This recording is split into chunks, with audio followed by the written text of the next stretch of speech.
नमस्कार,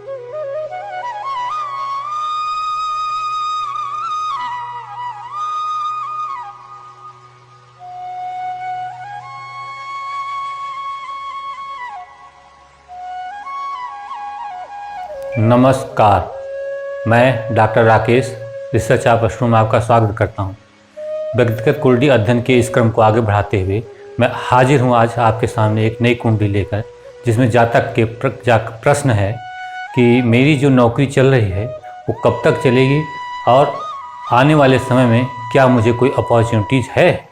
आइए इन प्रश्नों का कुंडली में जो है हम अध्ययन शुरू करें कि क्या इनकी कुंडली कहती है। यह जातक का जन्म 4 जुलाई 1985 को सुबह 9:15 पर इलाहाबाद, जो अब प्रयागराज कहलाता है, में हुआ है। इनका जन्म उत्तराषाढ़ा नक्षत्र के चतुर्थ चरण में कृष्ण पक्ष की द्वितीय तिथि को हुआ है, अतः चंद्रमा यहाँ बलि हुआ। इनकी उम्र लगभग 34 वर्ष है अभी। अब लग्न पत्रिका में देखते हैं। सबसे पहले लग्न पत्रिका इनकी देखते हैं। इनकी सिंह लग्न की कुंडली बनती है और इनकी जो जन्म राशि है वह मकर राशि बनती है। अब सिंह लग्न की कुंडली में सबसे पहले लग्न पर ही हम ध्यान देते हैं कि लग्न कैसा है। तो यहाँ पे देखिए, लग्न सिंह लग्न है और इस पर किसी भी ग्रह का जो है कोई पाप प्रभाव नहीं दिखता है, इसलिए लग्न यहाँ पे ठीक है, हम यहाँ पे कह सकते हैं कि लग्न जो है यहाँ पे बलि है D1 चार्ट के लग्न पत्रिका के अनुसार। इसी चीज़ को हम देखते हैं अब नवमांश में। नवमांश में हमने देखा कि जो है जो लग्न बना हुआ है वो यहाँ की एकादश भाव मीन्स मिथुन राशि का लग्न बना हुआ है, तो इसे हम ठीक ही कहेंगे। परंतु राशि में शनि एक क्रूर ग्रह विद्यमान है, ठीक है। तो हम ये कह सकते हैं कि एक ग्रह है, अगर 2 ग्रह होते तो हम इसको जो है खराब कह सकते थे। हम फिलहाल अभी यहाँ पे यही प्रेडिक्शन कर रहे हैं कि लग्न यहाँ पे बलि हुआ। अब लग्नेश की स्थिति देखते हैं। लग्नेश जो है सूर्य है, जो अपने से एकादश भाव में गया है। लग्नेश सूर्य है, एकादश भाव में गया है। जातक की जो है सूर्य जो है आत्मबल है जातक का, वो अच्छा होगा। और सूर्य जो है के कारण जो है जातक की जो है जो लंबाई होगी वो थोड़ी सी ठीक होगी, अच्छी होगी, ठीक होगी, ज़्यादा होगी, ये लंबे होंगे। और यहाँ पे सूर्य पे देखते हैं कि 1 2 3 4 5 गुरु का जो है पंचम दृष्टि है, ठीक है। और इस पर किसी की दृष्टि नहीं है। हाँ, मंगल के साथ जरूर युक्त है। और सूर्य की स्थिति हम नवमांश कुंडली में देखते हैं। यह चंद्रमा जो अपने मित्र के साथ है और अपने मित्र की राशि गुरु मीन राशि में, ठीक है, गुरु की राशि में जो है केंद्र में है, दशम भाव में है। तो यहाँ पे हम कह सकते हैं कि लग्नेश भी ठीक है। चूंकि कारक यहाँ सूर्य ही होता है लग्न का, इसलिए अब हम यहाँ कह सकते हैं कि लग्न सही है, लग्नेश सही है और कारक भी सही है, कोई इनमें जो है खराबी नहीं है। तो अतः यह हम बलि कहेंगे, ये बलि हैं।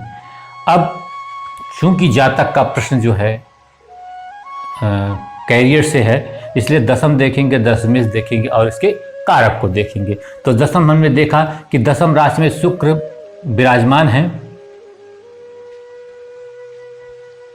1 2 3 4 5, माफ कीजिएगा, इसके पहले हमने जो है यहाँ पे गुरु की दृष्टि बताई थी लग्न में। वो गुरु की दृष्टि नहीं, गुरु की दृष्टि जो है यहाँ की इनके जो है दशम भाव पड़ रही है, उसको हम नहीं कंसीडर करते हैं। नहीं कंसीडर करने पे भी जो है ठीक है कि सूर्य जो है एकादश में जाना, सूर्य की वृद्धि होगी, सूर्य के कारकत्वों की वृद्धि होगी, ठीक है। और लग्नेश किसी बुरे भाव में नहीं गया है तो भी हम यहाँ वृद्धि कहेंगे। तो कुल मिला के हमने जो है इसको यहाँ पे ठीक ही पाया। अब आ जाइए, हमने जो है दशम भाव को देखा। दशम भाव पे गुरु की दृष्टि है, वहाँ पे शुक्र विद्यमान है, स्वराशि के हैं, इसलिए हम यहाँ कहते हैं कि यहाँ पे दशम भाव जो है हमारा बलि हुआ। अब दशमेश की स्थिति देखते हैं। दशमेश जो हम देखते हैं कि दशमेश शुक्र अपने ही भाव में बैठा हुआ है और इस पर गुरु की दृष्टि है, तो दशमेश भी सही है। कारक हम देखते हैं, कारक बुध देखिए यहाँ ये गया है लग्न कुंडली में द्वादश भाव में, ठीक है। लेकिन यहाँ पे ये क्या है, किसमें, बुध जो है नवमांश कुंडली में पंचम भाव में स्थित है। राहु केतु का अक्ष है, ठीक है, ये ठीक है, लेकिन पंचम भाव में बैठा हुआ, इसलिए हम कहते हैं कि कारक जो है बुध वो सही है। और उसके अलावा शनि जरा चेक कर लेते हैं। शनि जब हमने चेक किया तो शनि जो है कारक के रूप में जो है ये जो है तृतीय भाव में बैठा हुआ है, और यहाँ पे जो ये नवमांश कुंडली है उसके लग्न बैठा हुआ, तो यहाँ इम्प्रूवमेंट है, यहाँ पे इम्प्रूवमेंट है। तो यहाँ पे बुध बली शनि बली, अब हमने देखा लग लग्नेश कारक बली, दशम दशमेश और कारक बली। अब षष्ठेश कारक देख लेते हैं जातक के बारे में। षष्ठेश देखिए, शनि जो है इसका जो है षष्ठेश का जो है स्वामी है, और वह लग्न से तृतीय बैठा हुआ केतु के साथ बैठा हुआ है। यह कुछ जो है ठीक नहीं कह सकते हैं, लेकिन जो है लग्न से नवमांश में जाके यह बलि सिद्ध होता है। अतः षष्ठेश जो है षष्ठेश बलि हुआ। षष्ठम भाव में 2 शुभ ग्रह बैठे हुए हैं, गुरु बैठा हुआ है, इस कारण से जो है, और इस पे जो है बुध की भी दृष्टि है, और ठीक है, और इस कारण से हमने कह दिया षष्ठेश, षष्ठ भाव भी बलि, षष्ठेश भी बलि, और कारक जो होता है, इसका जो कारक होता है वो शनि ही होता है, तो शनि भी यहाँ बलि है। हम भी इस पत्रिका को देख के यह कह सकते हैं कि जातक व्यापार भी कर सकता है और जातक नौकरी भी कर सकता है। ये इसकी स्वेच्छा पे है कि कौन सा कम से फील्ड चुने और किस में ये ग्रोथ करे। जहाँ पे भी जाएगा जातक जो है वो उच्च पदस्थ होगा। क्यों? क्योंकि शुक्र जो है इस व्यवसाय का जो व्यवसाय भाव का जो है, कर्म भाव का जो मालिक है वो कर्म भाव में बैठा हुआ है। इसलिए हम कह सकते हैं कि जातक या जो नौकरी करे या बिजनेस करे तो ये वहाँ पे उच्च पदस्थ ही होगा, इसके ऐश्वर्य की प्राप्ति होगी, आगे जाएगा। अब स्थितियां जो है इनके क्वेश्चन की तरफ देखते हैं कि क्वेश्चन इनका क्या था कि वर्तमान नौकरी कब तक चलेगी, वर्तमान नौकरी कब तक चलेगी, भविष्य में क्या कोई अपॉर्चुनिटीज आने वाली है। ठीक है, ये 2 क्वेश्चनों के साथ हम सबसे पहले जन्मकालीन दशा पे देखते हैं। जब इनका जन्म हुआ तो इनको सूर्य में शुक्र की अंतर्दशा मिली। तो सूर्य यहाँ पे देखिए, सूर्य यहाँ पे हमने देखा कि सूर्य यहाँ इनका लग्नेश है, एकादश में बैठा हुआ है। ठीक है, वह सूर्य और शुक्र एक दूसरे के शत्रु तो हैं, परंतु सूर्य यहाँ लग्नेश है और शुक्र यहाँ पे जो है कर्मेश है और तृतीयेश है, और सूर्य जो है यहाँ पे बलि है, तो कर्म और तृतीय भाव का बल इनको जो है बलि है। तो इस कारण से अच्छी ही दशा मिली। 6, 8, 12 की यहाँ पे कोई दशा की बात कोई 6, 8, 12 की कोई अंत दशा की बात नहीं हो रही है। अब वर्तमान दशा में आ जाए। वर्तमान में राहु में चंद्रमा की दशा चल रही है। राहु में चंद्रमा नैसर्गिक रूप से मानसिक पीड़ा को दर्शाता है। अब राहु इनका देखिए, राहु इनका जो है पंचम भाव में बैठा हुआ है। राहु का अर्थात जो है राहु मंगल का फल देगा। मंगल इनका देखिए एकादश भाव में अस्त पड़ा हुआ है, बशर्ते वो इसमें भी एकादश भाव में, ये नवमांश कुंडली में है, केतु के साथ है। तो यहाँ पे चूंकि सूर्य के साथ है और अस्त है, तो अब हम ये कह सकते हैं कि यहाँ पे बहुत अच्छा रिजल्ट राहु देने में सक्षम नहीं होगा। भाग्य इनका थोड़ा सा यहाँ पे कमज़ोर सिद्ध हो रहा है, और इसमें चंद्रमा का अंतरदशा चलेगा। देखिए, हमने चंद्रमा का यहाँ पे जो है एनालिसिस नहीं किया।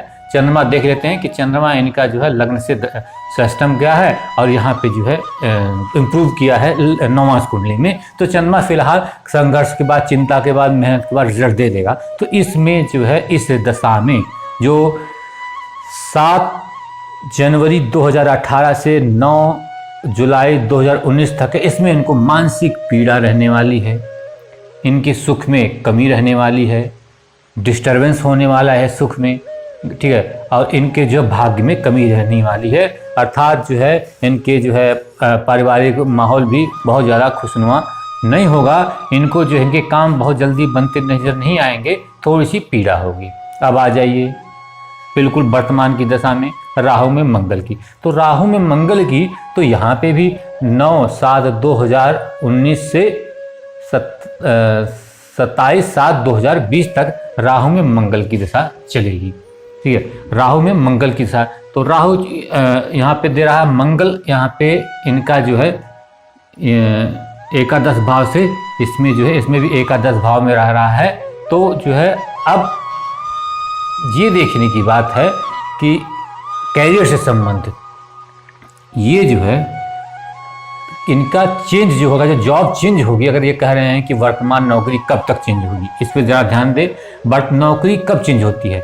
दशम से तृतीय की दशा हो यानी द्वादश भाव की दशा हो और दशम से अष्टम यानी पंचम भाव की दशा हो, इनकी दशाओं में हम ये कह सकते हैं कि इनकी नौकरी जो है चेंज हो सकती है। ठीक है, अब देखिए क्या यहाँ से राहु में चंद्रमा जबकि दशा चली थी, ठीक है, तो चंद्रमा यहाँ से इनके जो है कर्म भाव से तृतीय था, तो इनकी जो है क्यों नहीं चेंज हुआ? क्यों? क्योंकि राहु यहाँ पे जो है मंगल का फल देगा, जो अस्त होगा पूर्ण फल न देने में असक्षम रहा, और चंद्रमा जो है थोड़ा पीड़ित है, इस कारण से जो है यहाँ पे जो है रिजल्ट इनको जो है प्रॉपर नहीं मिल पाया। ये सिस्टम यहाँ से छठे गया हुआ है। इसी ढंग से राहु में मंगल आया, तो राहु में मंगल में जो है जुलाई 2020 तक इनको कोई रिजल्ट नहीं मिलेगा। क्यों? क्योंकि मंगल भी, जो मैंने कहा कि मंगल रिजल्ट देने में सक्षम है, वह अस्त है, तो 50% की हानि हो जाती है। कितना भी है प्रयास तो कराता है, अपॉर्चुनिटीज दिखाता है, पर रिजल्ट देने में असक्षम होता है। तो यहाँ पे जो है जो जॉब से रिलेटेड है वो यहाँ से कोई चेंजेस नज़र नहीं आता है। राहु में मंगल में भी परेशानी है और राहु में चंद्रमा में भी परेशानी इनको दिख रही है। अब आया गुरु में गुरु की अंतर्दशा। ठीक है, अब यहाँ पे इनकी राहु की महादशा खत्म होती है। राहु की महादशा खत्म होती है तो जो इनके मन में जो है बहुत सारी राहु के कारण व्यथाएं होती हैं, जो योजनाएं होती हैं, मन में बहुत योजना चलती है, मन में बहुत सारे विचार आते हैं, मन किसी न किसी बात से आशंकित रहता है, मन कहीं न कहीं से डरता रहता है, कोई न कोई आशंका से लगी रहती है, जीवन में अचानकता लगी रहती है। ठीक है, तो जो इन अचानकताओं का जो है अब नाश होने वाला है। अब जो है गुरु की महादशा स्टार्ट होने वाली है। लेकिन इनका गुरु देख लेते हैं। गुरु जो है नवम पंचम भाव का स्वामी है और जो है अष्टम भाव का स्वामी है। पंचम और अष्टम भाव, तो पंचम भाव का जो स्वामी गुरु है वो गया है षष्ठ भाव में, कर्म भाव से नवम। ठीक, अब इसकी दशा चल रही है गुरु में गुरु की। इसका मतलब है कि यहाँ पे जो है इनकी जॉब में परिवर्तन हो सकता है, और जो परिवर्तन होगा, चूंकि कर्म भाव से नवम बैठा हुआ है, इस कारण से जो इनको जॉब अपॉर्चुनिटीज मिलेगी वो उस समय अच्छी मिलेगी। मतलब इनकी अच्छी नौकरी 27/7/2020 से और 14/9/2022 तक की स्थितियों के में जो है, जब इनमें अच्छा गोचर आ जाएगा, जब इनको प्रत्यंतर दशा अच्छी मिल जाएगी, ठीक है, तो इनकी बड़ी अच्छी अपॉर्चुनिटीज़ है। मैं इस समय से कि जुलाई 2020 का 27 जुलाई से है अगस्त सितंबर। अब देखते हैं कि यहाँ पे अभी गोचर में जो है बृहस्पति जो है 5 नवंबर से 9 नंबर की राशि में जाएगा। तो 9 नंबर की राशि में गया तो यहाँ से हम देख लेते हैं चंद्रमा से ये द्वादश है, तो हो सकता है कि ठीक है यहाँ पे जो है अगर अष्टम देखेंगे कि अगर हम देखते हैं कि अष्टक वर्ग में यहाँ पे अच्छे अंक मिले हुए हैं शनि और क्या नाम है गुरु के, तो इनकी जॉब तो श्योर जो है जैसे गुरु की गुरु मंत्र दशा लगेगी वैसे चेंज हो जाएगी वैसे। ठीक है, गुरु की स्थिति देखते हैं। गुरु यहाँ पे द्वितीय भाव में है। ठीक है, यहाँ से पहले इम्प्रूव किया है और गुरु वक्री है और गुरु के साथ जो है चंद्रमा शुभ प्रभाव यहाँ पे दे रहा है। हाँ, यहाँ मंगल की जो है दृष्टि, अष्टम दृष्टि जरूर है। तो गुरु में गुरु की दशा जैसे लगेगी और इन पे क्या नाम है गोचर का प्रभाव जैसे अच्छा आ जाएगा, ठीक है, वैसे ही इनकी जो है नौकरी जो है चेंज हो जाएगी। अब हमने यहाँ पे लिख रखा है अष्टक वर्ग में कितने अंक यहाँ पे प्राप्त कर रहे हैं। तो देखिए इस जो है गुरु जो है पंचम भाव में 5 अंक अष्टक वर्ग में प्राप्त कर रहा है और शनि 4 अंक प्राप्त कर रहा है। इसका मतलब है कि दोनों ही अपना जो है गोचर में शुभ प्रभाव देंगे। तो जैसे में गुरु के अनुसार लगेगी 27 जुलाई 2020 के बाद जो है इनकी जो है जॉब चेंज हो जाएगी और जॉब अच्छी लगेगी, ठीक है, और स्थिर जॉब लगेगी और ये अपनी जॉब से फिर सेटिस्फाई होंगे। इवन ये अपना जो है कोई बिजनेस भी इस दौरान अगर सेटअप करना चाहते हैं तो बिजनेस भी शुरू कर सकते हैं। लेकिन इनका जो मूल प्रश्न था कि वर्तमान नौकरी कब तक चलेगी, वर्तमान नौकरी आपकी जो है 27 जुलाई 2020 तक चलेगी। इसके बाद आपके पास अच्छी अपॉर्चुनिटीज़ है, यह मेरा प्रेडिक्शन है। अब इन्हीं शब्दों के साथ फिर से मैं लास्ट में आपसे अनुरोध करता हूं कि आप जो है मुझे जो है पॉजिटिव कमेंट्स दें, हमें जो है पॉजिटिव क्रिटिसाइज करें, और जो है और आप लोगों का जो ये लगाव और जुड़ाव मुझसे मिल रहा है, लगातार मेरे पास कुंडलियाँ व्हाट्सएप के माध्यम से, फेसबुक के माध्यम से बहुत ज़्यादा मात्रा में आ रही हैं। वैसे तो मैं बहुत बिजी हो गया हूं, लेकिन अब कुंडली जो है प्रश्न के अनुसार, अगर प्रश्न आपका अच्छा है तो मैं कुंडलियों को लेना शुरू किया हूं, और धीरे धीरे मैं कोशिश करता हूं कि सभी लोगों को जल्दी से जल्दी जवाब दिया जाए। वैसे अभी 5000 कुंडलियां जो है विवेचना करनी है, तो सबकी कुंडलियां लगभग बहुत लोगों की कुंडलियां मेरे पास आ जाएंगी। लोग अभी से मुझे फ़ोन करके कहते हैं कि मेरा क्या हुआ, मेरा क्या हुआ, मुझे बताइए, मुझे बताइए। तो आप लोग सभी लोग धैर्य रखिए, मैं समय जैसे जैसे मिलता है वैसे वैसे कुंडलियों की विवेचना करता हूँ और करता रहूँगा। और आप लोगों का ये जुड़ाव मुझे बहुत पसंद है। आज की डेट में इतना ज़्यादा मैं बिजी हो गया हूँ कि इसलिए जो है हम अपने आप को जो है अब टाइम स्लॉट अलॉट कर देना चाहते हैं फ़ोन का, क्योंकि फ़ोन अक्सर जो है किसी समय भी आ जाता है। तो कृपया मुझे जो है सैटरडे को या संडे को, ठीक है, सुबह 10 से 12 के बीच में ही कॉल करें। बाकी जो है समय जो है आप कॉल ना करें, बहुत ज़्यादा ज़रूरी नहीं हो तो। ये मेरा अनुरोध है। अब बाद में जब नए कुंडली के साथ हम शुरुआत करेंगे, नई प्रश्नों के साथ शुरुआत करेंगे, तो फिर से एक बार आपको कुछ नई चीज़ें देखने को मिलेगी। तब तक के लिए मैं आपको धन्यवाद कहता हूँ।